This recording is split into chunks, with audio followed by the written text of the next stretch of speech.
Всем привет! Это снова репортёрские байки с Дмитрием Беляковым.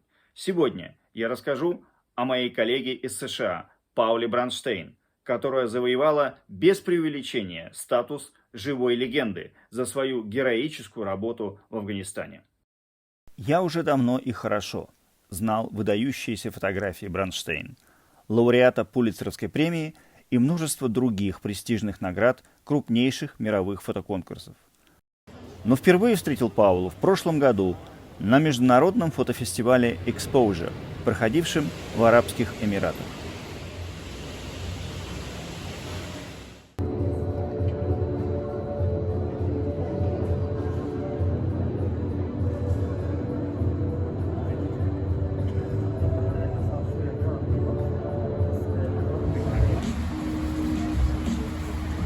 My name is Paula Bronштейn. I'm a photojournalist. I've been in this line of work for almost 40 years. And we're going to talk about Afghanistan.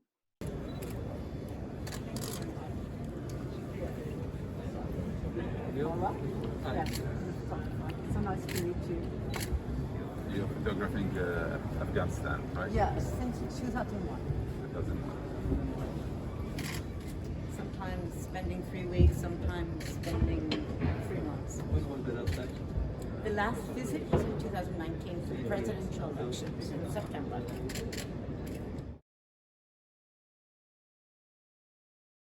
The amount of attention on Afghanistan in the summer and then finally with the Taliban takeover would have been equal to the beginning of the war on terror, I would say, for all the wrong reasons, actually. All the failures of the US collectively, including the pullout of American troops, also done the wrong way. So there's just one after the next that really created this domino effect of outrageous, just total chaos when, with Afghans trying to flee the country and the US troops just, taking tens of thousands of Afghans onto C-130s, but most of them were not the special invitation visa. I know this because I was doing a project on special invitation visas, the SIVs. Only a portion of those people were taken out. And for me, covering Afghanistan as long as I have, I never would have expected what happened in August of 2021 to happen. Never. It was too abrupt. It was too fast. It was just very poorly planned, the whole thing, from start to finish. And Biden should have never taken out all the troops. You need to leave some behind still. Because had he done that, the Taliban never would have taken over. But they wouldn't have swept through city after city. And then, within days, really. Yeah. The Afghan National Army didn't fight. They put down everybody knows, they put down their weapons and they walked away. And there was a very good reason why they did that, city after city, because there was no advantage of them to fight anymore. They weren't getting paid by the current government. They barely had good food to eat. They had no incentive to fight anymore. And a lot of these soldiers were from small towns that the Taliban had already taken over. So had they not given up and just gone home at that time, actually they risk putting their lives more at risk. So if you were them, what would you do? You take off, you just go home. I'm done. They were fighting a losing battle. The summer became a carnage, a bloody carnage.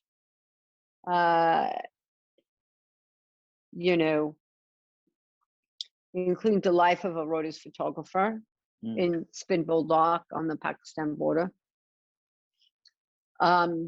because Reuters, he chose to embed when things were going that poorly, very, very poorly for the Afghan army. We didn't know what was happening within 24-hour period. It was happening so fast. November, whatever, and the fact that it happened in the middle of August is completely insane. There's no fighting. We thought the cities would be, they'd be held back at the perimeter of the cities. That didn't happen. Just went right in. There was no fighting. I was not taken out on a military flight. I went on a commercial flight, but it was the last Emirates flight out. Because they were just on the edge of the city at this point. Had President Ghani, former President Ghani, not fled, they wouldn't have entered the city. Actually, they were going to stay outside the city. They had said that they wanted negotiations. They were calling for negotiations with Ghani's government. But because he chose to flee, that was the second factor of them just, okay, we're going in. Because nobody imagined that the president would just leave the country. Like basically leaving all his people behind. Like, you know, it was probably the most cowardly, the most inconsiderate thing he could have ever done. It's just at that point leave instead of negotiate. He just left. I mean, try to imagine that, really. Паула была одним из последних журналистов, покинувших Кабул за считанные часы до победоносного марша отрядов талибов в столицу страны, истерзанной войнами иностранными и гражданскими.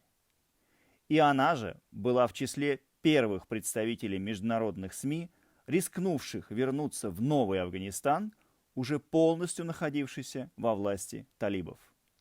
Паула провела 4 месяца в стране с сентября по декабрь, подробно документируя гуманитарный кризис.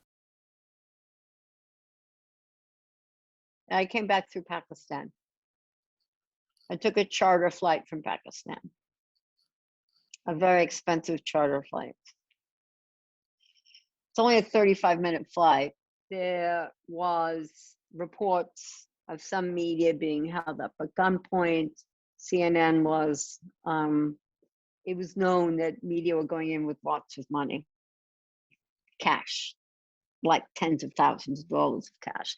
So you've got equipment and cash in vehicles crossing the border. That kind of lends itself to a pretty risky situation, especially if you're a female and there's no way you can't look foreign unless you put a burqa on. You know, there was too many like, It was fine. It was fine. The first thing I did is I went and, you know, made sure I had an abaya, so, you know, nice, longer, more conservative, black, more common throughout the Middle East, obviously. So really, and I always wore a headscarf anyways. They were treating us fine. They were treating us very nicely. Didn't matter gender. I think they felt like Taliban of 2021 had to be very different from 20 years past, and they had to try to respect the media so that we would be able to cover what they're doing, you know, and how they're trying to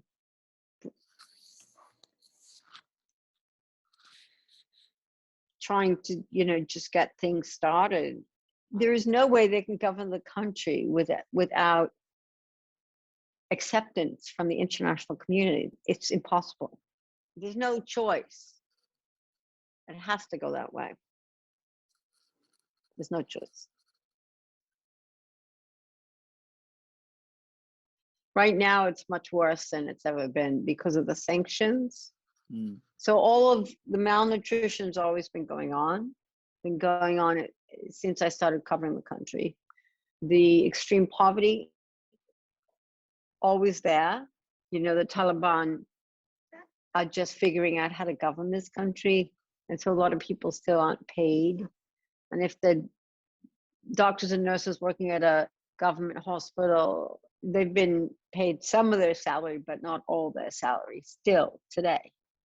We've got the fact that it's midwinter, so that's more difficult for Afghans in any given year. There's just been a number of factors that have led to this kind of perfect storm that exists today. The inflation has gone through the roof, but that happened because the Afghani, the local currency, lost so much against the dollar. And again, we have sanctions, we have lack of confidence in the market, et cetera, et cetera. So those that had some money, were only allowed to take out so much money out of the bank each week. I looked at the healthcare crisis a number of times over the 4 months. The malnutrition got to an extreme level. The doctors and nurses weren't getting paid. There was medicine shortages. So it was one problem after the next. And then I looked at the pediatric side for obvious reasons, because children are the most vulnerable. They're under the age of 5, they can die of malnutrition if it's not treated properly. Pneumonia is very prevalent right now. The pediatric healthcare is the most important to document, so that's what I was doing. I can show you a picture from that. I was working in the Indira Gandhi Hospital, and in the emergency room, a girl of about the age of 11, between 11 and 12, arrived. And she was pretty near death because she was just skin and bones, severely malnourished because she was being diabetic. She wasn't getting the insulin, and that was causing more severe malnutrition. So a lot of the cases I saw at the hospital were usually quite complex like this. The families became so poor, they may have 6 kids and they can't afford to give that child insulin anymore. So I met Rukia John, and then we followed her. She became the lead of the story for the Nikkei Asia story I was working on the healthcare crisis. And then on the positive note is, after the story was published, we were able to send some money to the family, so now they can afford to buy her insulin. So she's getting insulin now. She's doing well. People that are happy that the war is over don't hate them. So if those security issues are gone now, especially for people that were on the front lines, obviously they're happy. This book came out in the fall of 2016, Afghanistan Between Hope and Fear. And the cover is a woman who was burned at around 65% of her body. She burned herself, self-immolation, because she hated her life.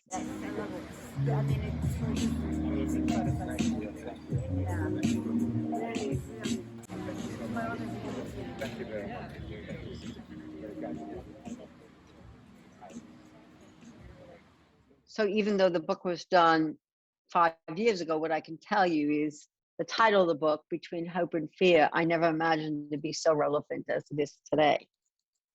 Never imagined that. If you ask me, to have a title that still resonates today,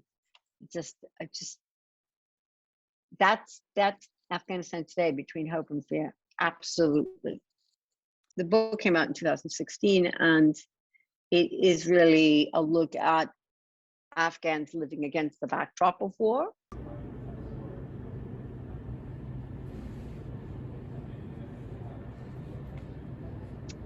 There's very few pictures that show any kind of military embedding, because that was really not my focus. Obviously, as a woman, I was able to do a lot of stories on women because of the trust I had with Afghan women.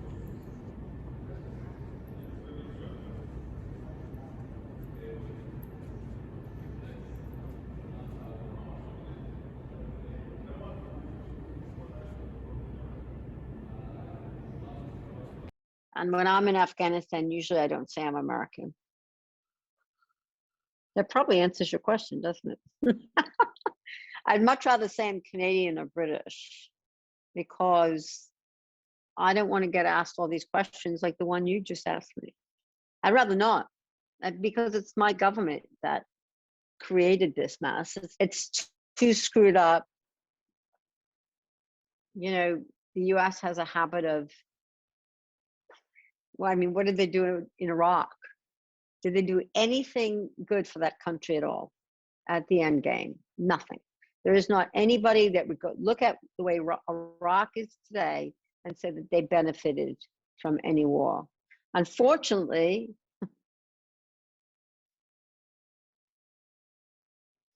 there's not a lot to be proud of. And I think mostly it's an embarrassment. I mean, most people look at it from the outside, looking at the United States and the failures of the war, the failures of 20 years of war and trillions of dollars spent and lives lost on both sides, which were extremely tragic. You know, we can't really get into lessons learned with this one, because this was just, from a US standpoint, pretty much a failure. Всем спасибо. До встречи на репортерских байках на нашем репортерском видеоканале.